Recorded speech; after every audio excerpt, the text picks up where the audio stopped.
Arknights is a tower defense gacha game released in 2019, renowned for its strategy, top-tier art, amazing music, and helping spawn the evil Voldemort. I also never played it, but we're here to talk about the brand new game Arknights Enfield that's currently in beta and I've played a bunch of. Initially, the game had previous betas with not really great reception, but this recent one had huge redesigns of core gameplay mechanics with a lot of new things to talk about and possibly one of the most unique gacha games ever made, to the point that it doesn't really have any real competition in the space. There also appears to be a ton of confusion around the gameplay and the gacha systems, so I really want to go over everything and why this game has potential to be one of the best gacha games of the modern era, possibly even breaking outside of the genre. And as always, if you enjoy this video, consider subscribing to the channel. I'll be making more videos like this one, or go to twitch.tv/Jenazad.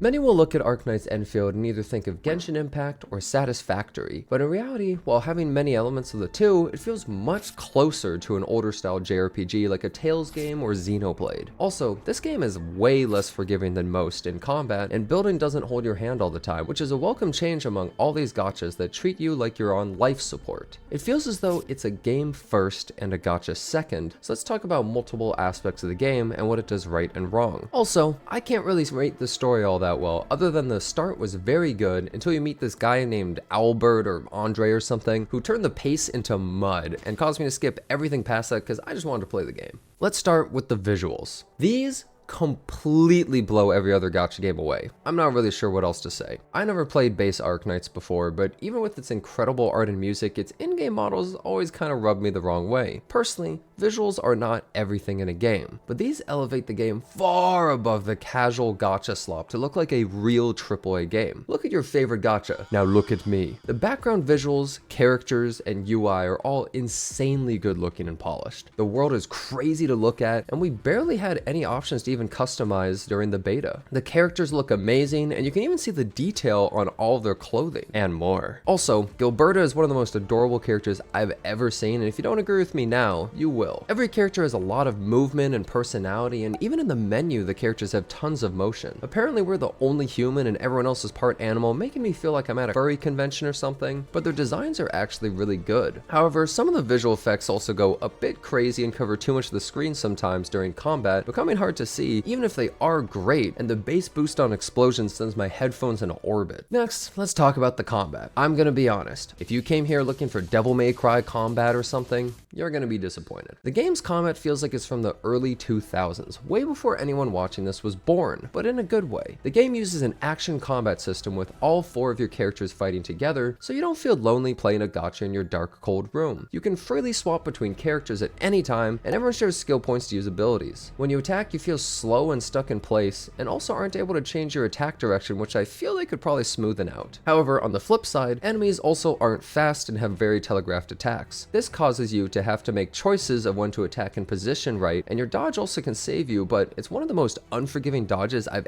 ever used in a game with very few iframes, and people are definitely gonna complain. Enfield also has an elemental reaction system, which is neat, but more importantly, a combo system with every character having different activation conditions. This makes team building really cool, as future characters can enable team comps with different elements and combo pieces. However, it feels like you never have enough skill points or ults when you want them, as the regen is insanely slow without specific generators. The most interesting part of the combat by far was the bosses. Even the first boss had more mechanics than the average gacha mid-game boss, with the second and third really impressing me when you fight the higher levels of them, making it feel like an actual boss fight made by someone who enjoys games, rather than a boardroom of ugly bastards who only want your wallet and know nothing about gameplay. Let's talk about the building. You'll either love it or you'll hate it. It can take some time to learn, but once you get into it, you'll realize you lost 100 hours of time perfecting your base and making it efficient. Ignoring food, sleep, the only thing that matters is the machine. I don't know why, but tutorials for building are actually found around the map with these tube men waving around above them. Yes, you have to find the tutorials, which is kind of odd. However, they also give you skill points to unlock the new tech. The base construction relates to everything in the game, because exploration leads to resources, gearing is from crafting those resources, crafting leads to raising the area level for more drops for more resources, and it goes on and on. It's so integral, they need to add blueprints either player made or in-game to save save players, or some people are gonna get filtered so insanely hard. Gacha players are barely literate, or even know what the word means, so visual marks for where to build would help immensely with unoptimal but still functional build paths just to get basic things up and running for most players. As a side note, my brain is dented and some puzzles took me forever, which I actually enjoyed having to learn. And we don't look at the answers. Because where the hell's the fun in that, bud? An offshoot of all this building is the gearing, which you actually just make off of farmed materials rather than farming enemies. The more you progress your base, the better gear you make, and none of them have random substats. You craft, and that's it. But you can't escape that easily. They do have essences that drop off enemies while exploring, and these are the real grind with random affixes. However, you can combine them, and you also only need one per character, so we'll see how that pans out. Speaking of exploration, players can't climb, they can't jump twice, and they don't have a glider. This is not Genshin, it isn't Wuthering Waves. I see so many players comparing them, but this game doesn't feel anything like it. It's much more grounded. It's like if you compared Skyrim to World of Warcraft just because both have open world and combat. Exploration in the game definitely feels unique for a gacha, and feels more like a single player standard JRPG, running around with your party and discovering puzzles and enemies. But more importantly, it lets you do something very interesting. Destroy the environment with giant towers shaping the entire world to your very own sweatshop. For some reason, electrical towers only have 80 meters of cable, which as an American, I don't even understand what that means, but you have to spam them everywhere. And by the time you set up a few zip lines, at least 50 species are extinct and the planet's 5 degrees warmer. However, it's really cool to actually change the landscape and exciting every time you find new patches of minerals to mine and connect the electricity and later even use water tubing. This solves one of the biggest issues I have with exploration in these games. While normally you just explore for gacha currency and nothing else, in this game there are actual real rewards, something tangible you want to look for and obtain, rare resources, which leads to more gameplay of adding it to the factory line. You aren't ignoring the world and gathering the money, you're directly interacting with it and completely obliterating every semblance of natural beauty as you build 100 zip lines so you never need to walk again. Isn't that nice? Recommendation, add an endgame grind from bosses for bike materials to craft and let us ride around in a motorcycle. It'd be great. Now let's talk about the hotly debated topic of the gacha system. In my opinion, everyone who's saying it's bad has not played the game and is clueless. It's much better than people are led to believe. Let me explain why. It's a 0.8% 6-star pull rate and has a 50-50 system, which sounds like total trash at first to me. The pity is 80 with a soft pity around 65, I believe. After losing pity, at 120 pulls total on the banner, you automatically get the 6-star. Pity does carry over. However, once the 50-50 is lost, the progress towards the 120 pity is not.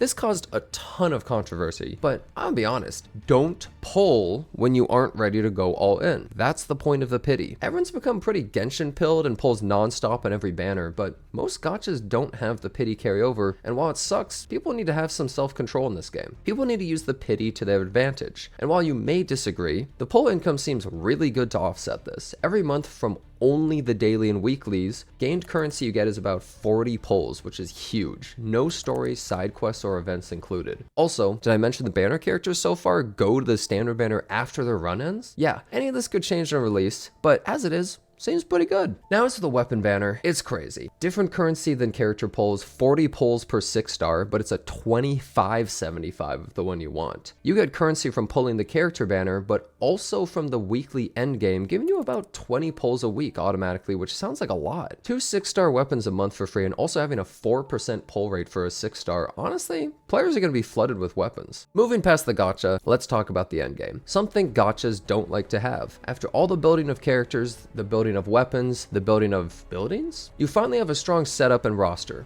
Now what? Honestly, the game's really lacking in this. In a classic JRPG, you would have the final boss and finish the game, maybe go to New Game Plus, but this is a live service game. Currently, they only have a roguelike mode that, while is fun, isn't going to keep your interest for a super long time. It can feel a bit tedious, however the boss fights are fun and interactive. I find this a bit disappointing and hope they expand upon this before release. Now, one thing I want to address is when you combine all the facets of not needing to farm gear, having your factory work while offline, having a stamina stamina system that takes a day and a half to fill, having a fairly good gacha system allowing you to build around the world to make a permanent mark, top tier graphics, and not having everything locked behind stamina, it starts to sound like a real game that isn't held back by the usual fear of missing out and traps gacha games do to force your full attention non-stop. We couldn't pay money in the beta, but the game felt very well thought out with a clear vision of what they wanted, and I hope they keep it that way. Overall, the game is incredibly strong in many areas, but does have some issues that hopefully iron out before release, and I believe they have time because no other gacha on the horizon really competes with this game because it strays completely from the normal formula and will attract a different audience. I hope you enjoyed this video. Thanks a bunch for watching. Subscribe to the channel for more, and I hope to see you next time.